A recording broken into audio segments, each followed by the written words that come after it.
It was the summer of 2015, and I was looking for a change. So I did a pretty normal thing. I got a haircut. But I should clarify, it wasn't just a haircut, it was a buzz cut. In the time that it has taken since then for my hair to grow out, I've gotten a lot of questions about it. Until now, I've wanted to sweep the conversation under the rug and say something simple, like, I got tired of having hair, or I wanted to feel the breeze on my scalp. But there are many more reasons why I did it. And before I tell you, I have to explain a few things. The first thing to understand is how I'll be addressing gender, conceptually. You'll understand why later. When we define a person's gender, we start with their sex, what they were assigned at birth. For me, female. But it goes beyond that. And it's this distinction that so many, including myself, tend to misunderstand. Gender is a construct defined on an individual and societal basis. Gender has no concrete form. Biology is only a small part of it. Because it is based on characteristics, it varies slightly between people, but within a society, it generally stays the same. We use gender to put people, crazy, complicated beings, into little boxes that are easier for us to understand. We do this using societally accepted and common definitions. For example, instead of saying that someone is physically attractive, able to bear children, submissive, sensitive, emotional, nurturing, and fragile, we say feminine, or we say girl. And the same is true for boys. We create a binary where both categories depend on directly opposing each other. A strict one or the other type thinking where something or someone that is neither here nor there makes us very uncomfortable. Speaking of uncomfortable, at the time I was a freshman in high school. Part of high school for me had become fitting in. For some reason, in my experience, high school breeds insecurity and at the same time, really harsh judgment of other people. Conformity becomes key, so you don't get made fun of for being different. Part of being a girl in high school, a girl who wanted to fit in, was comparing myself to other girls. Each time I did so, something was different about me. I didn't know what. I couldn't place it. I did all the same things as them. I shaved, wore makeup and ridiculous bras, and a dress if I wanted to feel fancy. But that didn't change who I was, only how other people saw me. That sense of something that makes you different is extremely frustrating when you can't identify it. In my mind, to channel my frustration, I created a box. I took what I saw from girls online, on TV, in magazines, you name it, to create a notion of how I thought a girl should be. It only stopped working when I tried to apply it to myself. Like trying to fit a rectangular peg into a circular hole, I just didn't fit. At the time, I had only an inkling that the discomfort I felt was related to gender. Of course, now I know that what is considered feminine, traditionally speaking, is not me. Dresses, heels, and pink, and lace, and frills, it all feels wrong on me. So I did not fit in that box. And I did not think I was fit to be a girl. What I couldn't fix was that I wouldn't have fit in that box regardless.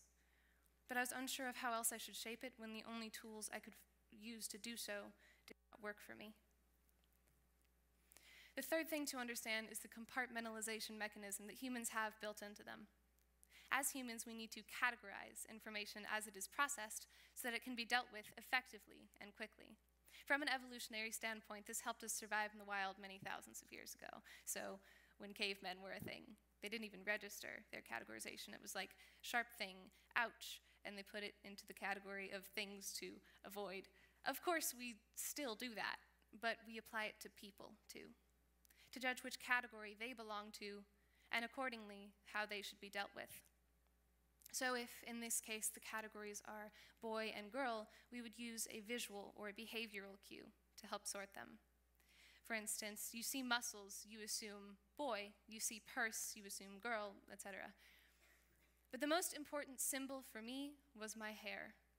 My long, beautiful hair was a symbol that bound me to the femininity I so desired to get rid of. But of course, none of the girls around me had a buzz cut. So I kept my hair and continued to be frustrated by it. Then summer hit and there ceased to be other girls I could compare myself to. So I got rid of it. As simple as that. It felt entirely experimental at the time. I knew that my feelings were leading up to it, but I couldn't have logically explained why I did it. I even hated the seemingly spontaneous decision I had made for a bit. And it took a bit to figure myself out, but once I did, it was as if an enormous, crushing weight was lifted off me, off my head, more like it. The hair that I so loathed was just gone. I could suddenly feel the breeze in my scalp. I felt liberated, confident in a way that I had never felt before. I felt feminine and attractive and right in my own body for seemingly the first time. I saw myself in an entirely new light. Then I realized other people could see me too, albeit a bit differently. To some, my getting a haircut was deeply and personally troubling, and to some even offensive. What is so interesting to me is that most of the reactions I got were completely benign, as if no one truly understood how much my hair meant to me, let alone how closely tied it was to my gender. For example, comments like, "You look so weird now. Not that that's a bad thing, you just kind of look freaky." Hair was a good look for you. Was. And then a frowny face. "Why would you do that to yourself? When are you going to grow it out long? Are you going to grow it out long? I really liked it long." It made no sense to me that people felt they could enforce their personal definition of girlhood on me, shove me into their box. So what did I do when I felt so alone, when I felt like not only did nobody understand, but that nobody was taking the time to try? I shaved my head again, and then again, and again, all the while getting the same kinds of comments and questions. Shaving my head did not start out as a means of protest or making a statement. I saw it more as a step on my personal journey.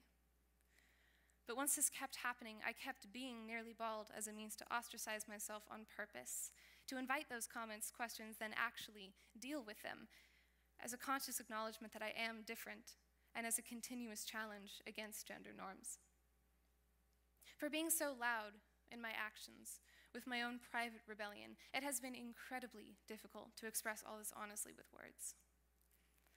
My mother is a perfect example of why. Sweet, wonderful, beautifully kind woman. I have nothing against her. In fact, she, with a pair of clippers that are probably older than me, shaved my head in our backyard for the first time. When I went inside to look at myself, she turned to me with tears in her eyes and said, "I just don't want to lose my little girl." Instantly, I thought, I'm right here. I haven't gone anywhere. But after that, I couldn't face her or anyone else with what I truly thought. When people ask you about something like that, your hair, they're not asking to have their point of view challenged or have a sit-down discussion about it. Most people are content with the definition of gender they already have. It never felt worth it. It never felt like I had the right time, the right audience, or a real reason to talk about it. It's awesome. But there's just a few more things I want to be able to explain to you. We've discussed why I felt trapped in femininity, but what caused that in the first place? Why do we see gender the way we do? If not a strict binary, what does it mean? What is it? How much does it affect us as people? I don't know.